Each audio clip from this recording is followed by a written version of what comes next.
more questions, the better.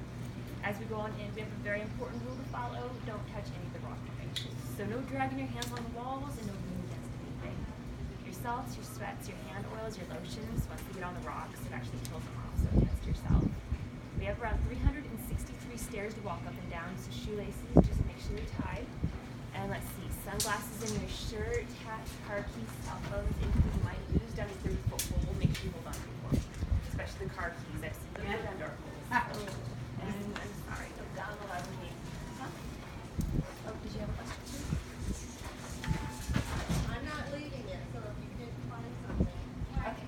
We're gonna. I was just gonna ask, are there railings? She's right here. Yes. There's mostly roads. There's a couple stops, like about 5 stairs or so that don't have railings, but there we go. Awesome. Okay, everyone ready? Don't touch the rocks or anything. Okay. Keep your hands on the rails, because your body oil's not good for you.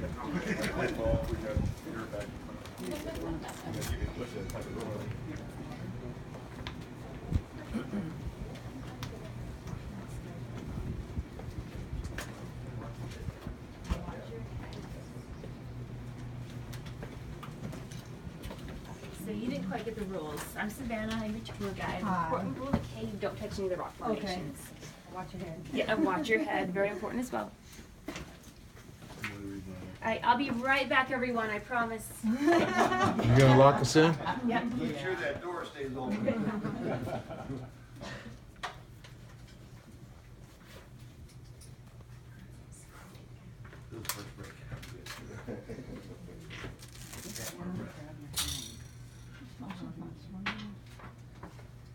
How's everyone feeling?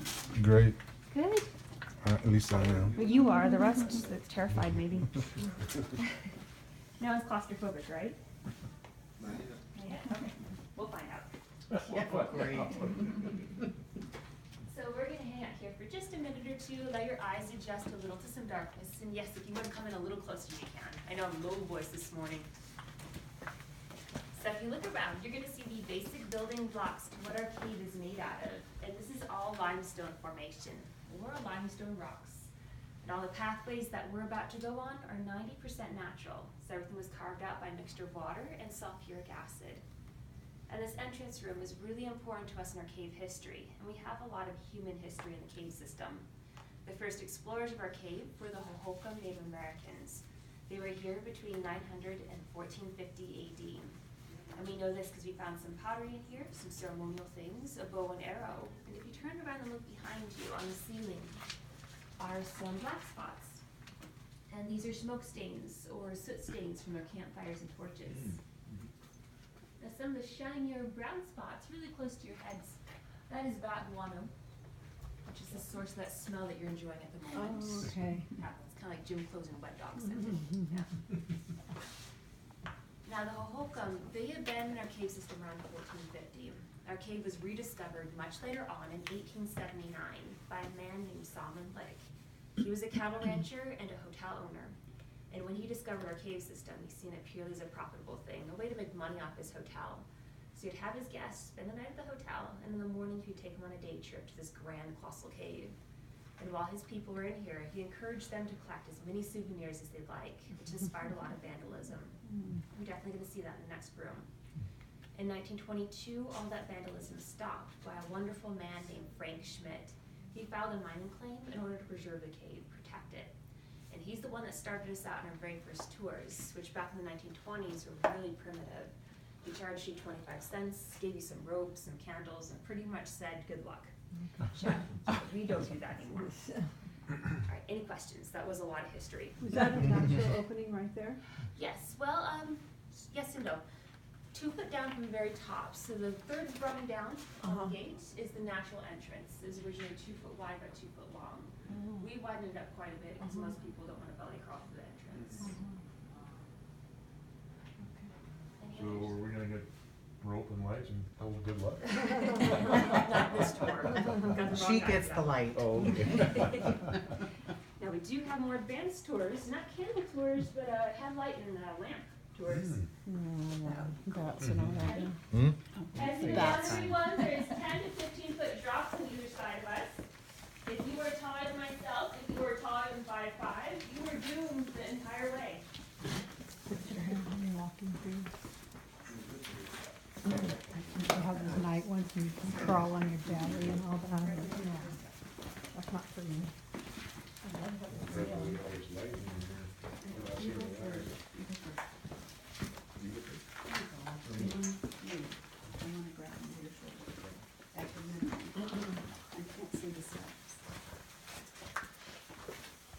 Child, you can hold to your right.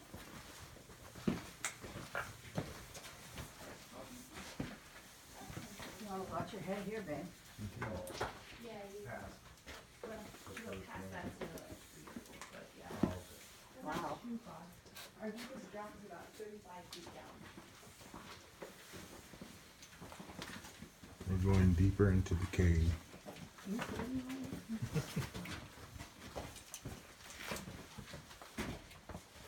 at this big one right here, you wanna go too far left. Hmm? You wanna go too far left here, you bonk your head. Get my hat on.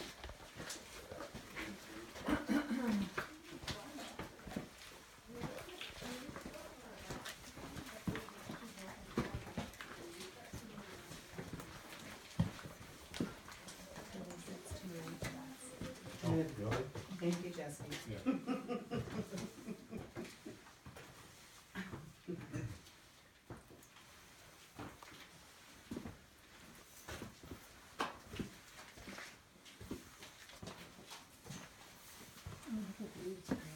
What do they call those? Are those stalactites? That's the mixed up.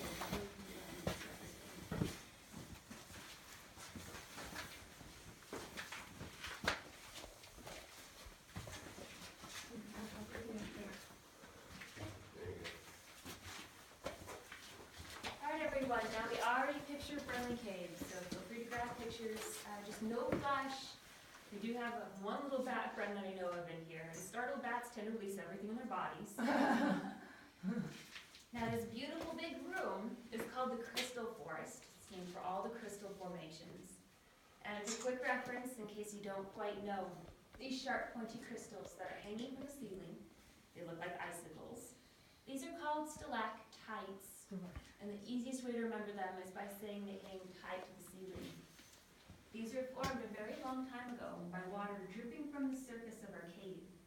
And as the water dripped through the many layers of bioplastic limestone, which is limestone that is full of compacted, fossilized marine animals like fish and snails, the water would gather calcium mixed in with carbon dioxide, drip down and form those calcite crystal stalactites. So in very horribly oversimplified terms, those are hard water stains. Only much better looking.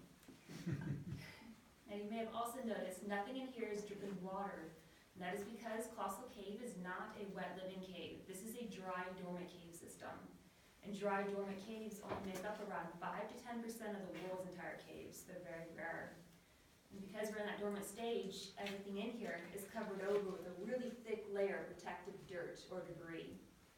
So in order to see an exposed calcite crystal, you have to look at this guy right here beside me. And this formation is called a stalagmite. And they usually form under the stalactites. So the stalactites drip down, they grow this calcite deposit underneath. Now the reason that this one has an exposed crystal is because a lot of people have rubbed off that protective layer of dirt with their bare hands. Now there's so many layers of salts, sweats, lotions, oils, germs, you name it, on this rock. It has a barrier on it, almost like a raincoat. So if we ever get water in the cave system again, now the water will drip down, roll off the side, and this formation won't grow. This is called a dead formation. It's bad for the rock and it's bad for the crystal, but as you noticed, I've touched this one, and yes, you can too. This is Old Baldy, he could love rock. It's a beauty touch him, you won't bump your heads, so taller people in the group definitely recommend. Now this is the one and only rock we let you touch. Get it out of your system. I'll be here for a little bit.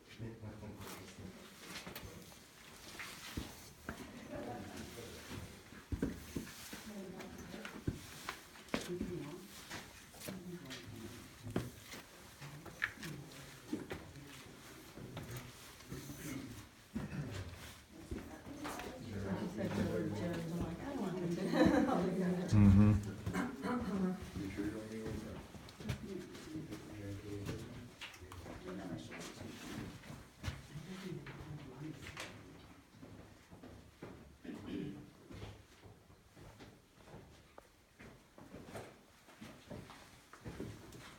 ones that aren't pointy anymore, have they been broken off? Vandalism. Mm. That's the stuff I was talking about earlier.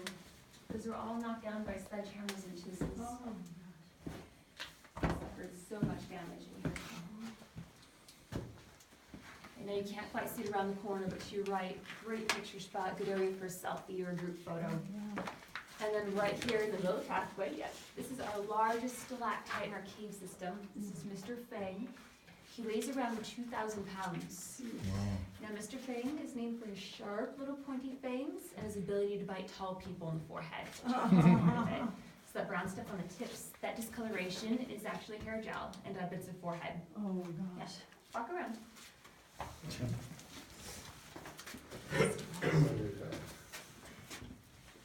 You wanna take a picture right there? Just get in there and I'll get you in.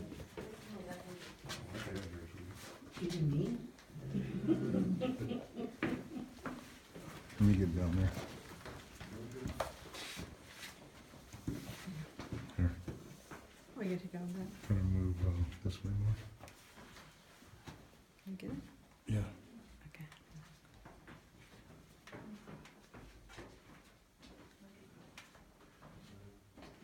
Got it?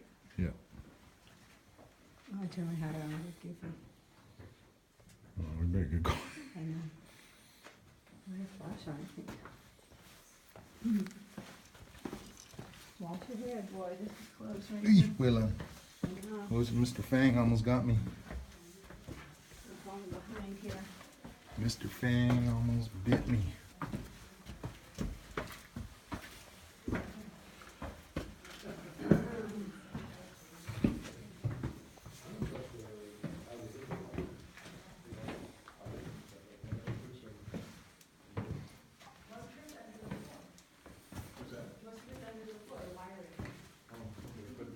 Going up to where they've got all the lampstands. Yeah, they totally broke magic for you. They used cement and a mixture of cave dirt to hide all the wires that are exposed, more or less. Pretty good. All right, everyone, welcome to the drapery room, and for that beautiful formation right there called draperies or curtains. That's cool. Now, this is formed by water that had once dripped from that crack, from that fault line or fracture in the ceiling. As the water dripped down, it would flow this dome-shaped rock, form those really thin sheets of calcite. If you scoot in a little closer and look in between the strips, you'll see little crossbars or crosshairs. I've been told they look like alligator teeth. Those little formations are called helictites. They defy gravity, they go whatever direction they want. And we were just talking about the lights. We lovingly call our lights stalagmites. Thank you, that was a terrible picture. So just a fiberglass covered light bulb. And as far as our lighting goes, the original wiring for our cave system, the floor that you're on, the stairs, the railing were all put in by an amazing group of young men through CCC. We have a record of 400 young men who worked between 1934 and 1938. It took about 3.5 years to put all this in for us. I can believe it. Yeah. We'll actually be able to see a couple of their hand tools they used on our tour. And they named a lot of our fun formations, which if you're into, scooting a little closer, there's kind of a fun one over here. Oh, wow. This beautiful lady is the cave witch.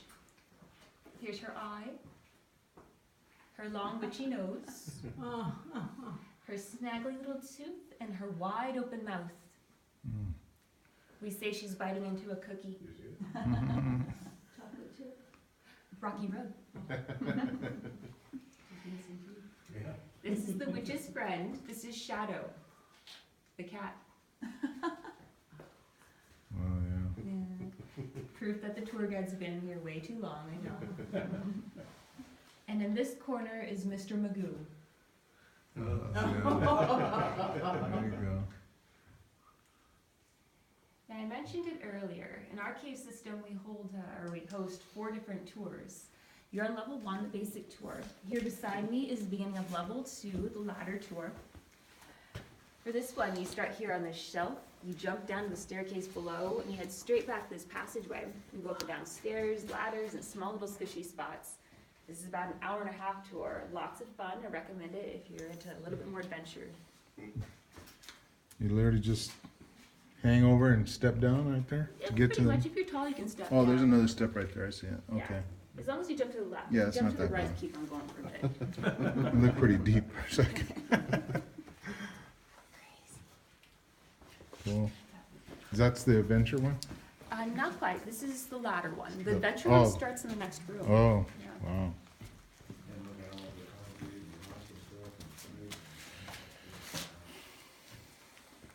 Yeah, most of it's scaffolding stuff, built around the rock formations. They didn't have to remove anything.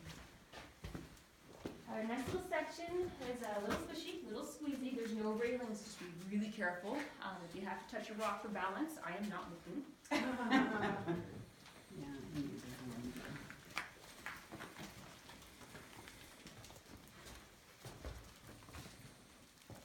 Picture of that came out really pretty.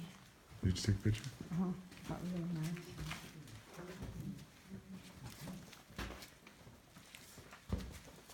And I'd feel like this, but I can't see what the brown.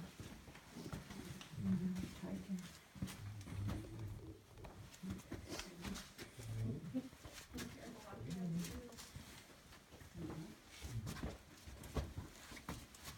Wow. I know there's no rail here.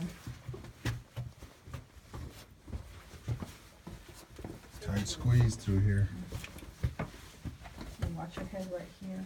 And then there's no rail, so you gotta watch your step.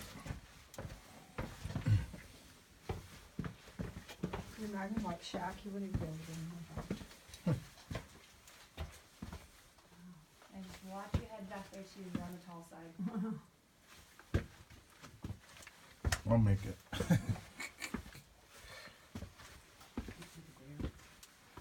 see it there too. Yeah.